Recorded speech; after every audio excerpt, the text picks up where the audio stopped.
Benvenuti sul mio canale, io sono Anna e vorrei condividere con voi il mio interesse per le storie di True Crime.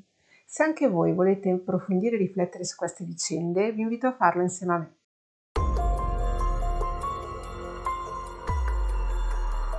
Oggi vi racconto di un mercoledì mattina iniziato come tanti altri, che improvvisamente e inaspettatamente si è trasformato in un incubo di morte. 40 minuti durante i quali 51 alunni, 2 professori e una bidella hanno guardato la morte negli occhi. Vi racconto di quel mercoledì mattina quando Ossegnusì ha dirottato lo scuolabus di Crema. Il 20 marzo del 2019 è un mercoledì e presso la scuola media Vailati di Crema è il giorno della lezione di motoria. La palestra utilizzata per fare questa lezione si trova nel centro comunale di Serio e i ragazzi per raggiungerla utilizzano uno scuolabus. Quel giorno 51 alunni si recano in palestra accompagnati da 2 insegnanti e una collaboratrice scolastica. Terminata la lezione di motoria, tutto il gruppo si sposta all'esterno per attendere l'autobus. Lo scuolabus è in ritardo, ma i ragazzi ne sono anche abbastanza contenti perché in questo modo passeranno meno ore sui libri a studiare. Il bus arriva alle 10:55 e non fa come al solito il giro del cortile, si ferma in un altro punto. Ma i ragazzi non ci fanno caso più di tanto, stanno ridendo, stanno scherzando e salgono sul bus nell'altro punto. Una volta saliti si chiudono le porte. L'autista si alza in piedi, estrae un coltello e annuncia: oggi faremo un bel giretto. I ragazzi sono perplessi, non riescono a capire quello che sta succedendo. L'uomo estrae un sacchetto con delle fascette da elettricista e impone ai professori di legare tutti gli studenti. I professori obbediscono e cercano di legare le fascette tenendole più larghe possibile, in modo che gli studenti si possano liberare. L'autista ordina a una ragazza, Aurora, di sedersi davanti insieme a lui. Poi chiama un professore e dice di scegliere un ragazzo piuttosto basso, un altro ragazzo da tenere in ostaggio davanti con lui. A questo punto sul pullman si è scatenato il panico. Ci sono ragazzi visibilmente scossi e alcuni che piangono. In questo scenario si fa volontario un ragazzino, Nicolò, che preferisce, piuttosto che star lì a far niente e subire la situazione, preferisce alzarsi e offrirsi volontario. L'autista comincia a minacciare tutti di morte. Poi prende uno zaino che aveva posizionato dietro il sedile e ne estrae una tanica, dalla quale comincia a riversare per l'intero bus del combustibile. L'odore è pungente. Poi prende un accendino e mima il gesto di appiccare l'incendio. I ragazzi e i professori sono tutti terrorizzati, capiscono esattamente cosa ha in mente l'uomo. È sufficiente infatti azionare quell'accendino, sfiorare quella rotella per far morire tutti nel modo più orrendo e doloroso possibile, bruciati vivi. L'autista è un uomo senegalese di 46 anni, Ossegnusì. L'uomo ordina ai professori e alla bidella di ritirare tutti i cellulari, ma 2 ragazzi non lo faranno. Uno è Rani, che ha la prontezza e la sicurezza di dire di non avere il cellulare. La seconda è Chiara. Chiara e la bidella si guardano negli occhi e la bidella fa cadere apposta il cellulare per terra. Prontamente un suo compagno lo raccoglie e glielo passa. In questo modo su quell'autobus ci sono 2 ragazzini che sono in possesso del cellulare. A questo punto sono le 11:04. Sono passati 9 minuti dall'inizio dell'incubo e il bus riparte. Nessuno sa dove stanno andando. Qualcuno è addirittura convinto che Ossegnusì li stia riportando a scuola, ma l'autista devia dal tragitto e prende la direzione di Milano. Ad un certo punto un ragazzo, Fabio, ha l'idea di rivolgersi a lui in francese per chiedergli per quale motivo stesse facendo tutto questo. Ossegnusì risponde chiaramente: Lo faccio per tutti quelli che sono morti in mare. Oggi anche i vostri genitori proveranno la stessa cosa. I ragazzi, in preda al panico, cercano di attirare l'attenzione degli autisti delle macchine che sfrecciano accanto a loro, ma chiaramente questi non li possono sentire e nessuno si accorge di loro. Per far cessare il casino e tenerli tranquilli, Ossegnusì ripetutamente mostra l'accendino e li minaccia di bruciarli. Su quel bus si sentono tutti in fin di vita. Sono le 11:27 quando Ramin chiama il 112. Ramin si trova nella parte posteriore del bus. I ragazzi più avanti hanno capito che lui sta chiamando i soccorsi e cercano di fare rumore per fare in modo che l'autista non lo senta. Mentre chiama i carabinieri sentono questi ragazzi che parlano, che sembra che cantino e credono inizialmente che sia uno scherzo. Pronto? Pronto, signore? Sì. Mi chiamata dove la mamma ci stanno rapendo in un pubblico nelle ci minacciano con il coltello. Mandami subito una pattuglia a Zelo, subito, signore. veloce a Zelo. Il prof è davanti, è tipo in ostaggio. Ma chi è che vi sta tenendo in ostaggio? Il guidatore ha un coltello in mano, veloce, c'è per terra della benzina, non riusciamo più. Mi servono altre indicazioni. Certo, signore, però la prego, chiama qualcuno, non è un film questo. Sì, stai tranquillo. Sta uscendo, sta andando verso la campagna. Ma fortunatamente Ramin si fa capire subito. Dice subito: questo non è un film. Ramin descrive molto bene la situazione ai carabinieri, che gli fanno più domande possibili per riuscire a capire esattamente dove si trovino. A un certo punto Ramin entra un po' nel panico e passa il telefono a Nicolò, che cerca di dargli dei riferimenti in modo da essere localizzati. A un certo punto vede un Obi e gli segnala quello, ma appena gli dà quell'informazione cade la comunicazione. Questo perché alle 11:38 Ossegnusì si ferma in una piazzola, si è accorto che il ragazzo è al telefono, si alza, va fino di fronte a Nicolò che lancia il telefono per terra. L'uomo torna al volante e in quel momento i ragazzi vedono la pattuglia dei carabinieri. I carabinieri vedono il bus e si fermano con la volante davanti al mezzo. In tutti i ragazzi in questo momento si riaccende un barlume di speranza. L'autista invece si agita, urla e minaccia di bruciare tutto. Sul bus si scatena il panico. L'autista si rimette alla guida e il bus sfreccia, parte a tutta velocità. I carabinieri partono all'inseguimento e nel frattempo chiedono rinforzi. Fortunatamente altri 2 volanti sono nella zona e si uniscono all'inseguimento. Nel frattempo, mentre si svolgono questi fatti tremendi, il comune e la scuola avvisano i genitori di quello che sta succedendo. Ossegnù entra in contatto telefonico con i carabinieri. Minaccia di appiccare l'incendio immediatamente se solo vede una volante nel raggio di 2 chilometri dall'autobus. Il suo obiettivo è quello di arrivare a Linate per appiccare l'incendio e ammazzare tutti. Sulla pista di Linate! Sto andando sulla pista. Oh, non voglio vedere nessuno nell'arco di 2 chilometri, ci sono solo bambini qua e non sparare al pullman! È tutto gasolio! Ragazzi, attenzione, non usate le armi, che questo qua costa il pullman di liquido infiammabile, Non sparate al pullman! Fermati, No, sparate! arrabbiatevi! Via! Fate abbassare i bambini! Mi sente? Sì, Sono l'insegnante che c'è sul pullman. Dice all'autista che vuole andare sulla pista di Linate. Sì. ragazzi, attenzione che questo vuole andare sulla pista di Linate, Facciamo attenzione.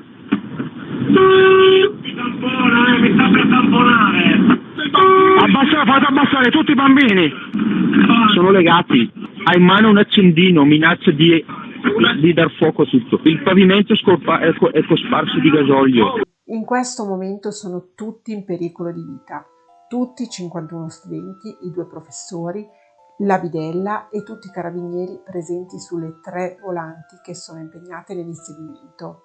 L'autista procede a forte velocità, sbandando, speronando le auto dei carabinieri che cercano di superarlo. Mentre sono impegnati nell'inseguimento, i carabinieri vedono con i loro occhi il materiale infiammabile che esce dalle porte del bus. Una delle volanti dei carabinieri riesce finalmente a superare l'autobus e prende una decisione molto coraggiosa. Si mette di traverso sulla Paolese per fermare la corsa dell'autobus. Fortunatamente Ossignoux si ferma. Il bus si ferma a pochissimi metri dall'autovettura e i carabinieri non possono nemmeno sparare perché il mezzo è pieno di carburante. Ossignoux continua a minacciare di dare fuoco a tutto. I carabinieri delle altre volanti spaccano i vetri e cominciano a far scendere i ragazzi. Ma Ossignoux riparte. I ragazzi continuano a lanciarsi dal bus per cercare di salvarsi, anche se è in movimento, e cadono anche a pochi metri dalle gomme, ma continuano a scendere. Ossignoux spinge la volante per 70 metri, che è in marcia con dentro i carabinieri. Il carabiniere che è alla guida dell'auto che è trascinata dal bus decide di frapporre l'auto tra il bus e un furgoncino bianco, in modo da arrestarne definitivamente l'avanzata, e riesce nel suo intento. Ossignoux sul pullman continua a insistere e a spingere, ma ormai il mezzo è completamente bloccato. Questa operazione consente a tutti i ragazzini di scendere dal bus.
Mentre i ragazzini stanno ancora scendendo, Ossignoux dà fuoco al mezzo. Nicolò, essendo davanti, è l'ultimo a scendere, ma corre più veloce che può e riesce a mettersi in salvo. Nicolò, essendo davanti, è quello che ha avuto più difficoltà a uscire dall'autobus, ma ha raccolto tutte le sue forze e ha corso più forte che poteva. A questo punto sono tutti in salvo, ma il bus prende fuoco rapidamente, si sprigionano delle fiamme altissime e una densa colonna di fumo. Tutti si rendono perfettamente conto di quanto siano stati vicino alla morte. Viene tratto in salvo anche Ossignoux, che come prima spiegazione di quel gesto parla di Africa libera e di morti nel Mediterraneo. Ma chi è Ossignoux? Ossignoux è un senegalese di 46 anni, da 15 anni cittadino italiano e da 15 anni impiegato come autista in una società di trasporti. È conosciuto da tutti come Paolo, è separato e ha 2 figli che hanno più o meno l'età dei ragazzi che ha sequestrato in quel bus. Ossignoux ha dei precedenti penali per abuso sessuale di minori e per guida in stato di ebbrezza. Si è sposato nel 2004 con un'italiana, con una bresciana, grazie alla quale ha acquisito la cittadinanza italiana. Successivamente si è separato dalla moglie in un divorzio che è stato abbastanza difficile e doloroso. Autoguidovie, l'azienda nella quale Ossignoux era impiegato, ha dichiarato che l'uomo collaborava con loro dal 2002 e che nel 2004 l'avevano assunto a tempo indeterminato come autista. Nel 2002, quando l'avevano conosciuto, lavorava per loro come addetto alle pulizie, ma data la sua affidabilità avevano deciso di promuoverlo al ruolo di autista. L'uomo non aveva mai dato segni di squilibrio e non erano mai arrivati reclami per la sua attività di autista. L'azienda ha dichiarato di non essere a conoscenza dei suoi reati penali. Dalle indagini è emerso che il precedente per la guida in stato di ebbrezza si è verificato nel 2007, quando Ossenio è stato fermato a Brescia ubriaco in auto. La condanna invece per abuso minore era diventata definitiva l'anno precedente, ma la pena era stata sospesa. I colleghi ricordano il periodo della sospensione della patente, ma lo ricordano sempre come una persona che non usciva mai dalle righe, nonostante avesse avuto problemi familiari quando si era separato dalla moglie e i figli erano stati assegnati a lei. Nessuno tra coloro che lo conoscono avrebbe mai potuto immaginare un gesto del genere. Il sequestro dell'autobus, le minacce ai bambini, il progetto di arrivare fino a Linate e dare fuoco all'autobus. Prima di commettere quel folle gesto, Ossenio sì, come tutte le mattine, era andato al bar a prendere il caffè e il barista l'aveva visto come al solito, tranquillo e pacato. Anzi, aveva anche detto che sarebbe tornato dopo aver riportato a scuola i bambini. I colleghi autisti che lo conoscono, perché partono tutti insieme da davanti alla stazione, si dicono costernati. Ma cosa è scattato nella testa di quest'uomo? Cosa l'ha portato a fare un gesto del genere? Poche ore prima, Ossenio ha pubblicato un video di YouTube di 40 minuti in cui dava tutta una spiegazione della situazione dell'Africa e dello sfruttamento da parte dell'Europa di questo continente, di questo popolo. Gli inquirenti hanno ritenuto opportuno eliminare subito da internet questi video perché avevano paura che fossero di ispirazione ad altre persone. In questo video Ossenio sì rivendica la storia della dominazione europea sull'Africa. Quell'assalto non è stata una cosa improvvisata. Ossenio sì l'ha studiata e l'ha organizzata nei dettagli. Ha comprato le fascette dall'elettricista, ha rimosso tutti i martelletti sul bus in modo che i ragazzi non potessero rompere i vetri, ha bloccato una delle due portiere, ha comprato la tanica delle benzina, si è organizzato molto bene.